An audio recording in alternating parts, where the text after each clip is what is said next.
the Kelce brothers are looking at a $100 million deal for their podcast. And then the question was, okay, how much of that is the Taylor Swift effect? Because this New Heights podcast now is the fourth most popular podcast in all of the United States. And I believe that is not just sports podcasts, that's all podcasts. That's massively impressive. So Rosalia sent another response here today. And she says, does Virginia refuse to listen in her old age? Of course.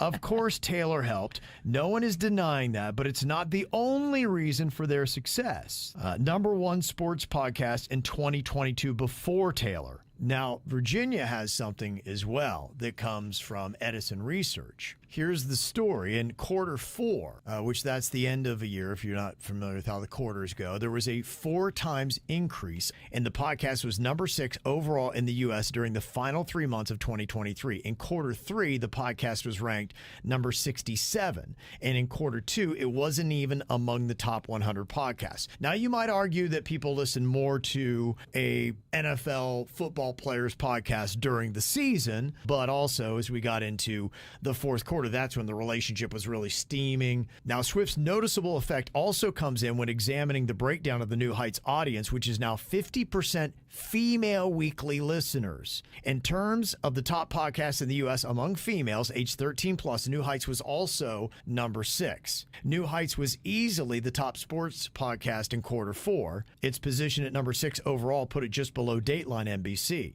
So, yeah, quarter 4, it did erupt, but the biggest stat to me is 50% female weekly listeners. Now, That's Taylor Swift. Well, and I know the NFL, though, does arguably have high female numbers. They will tell you that there are a lot of women that love football and do watch, so that's part of it. Listening to a sports podcast, I would say that your Bill Simmons, your Pat McAfee's, those are probably 80 to 90% male. Yeah. Where did you pick that article up? I'm making that up. You can say sorry now.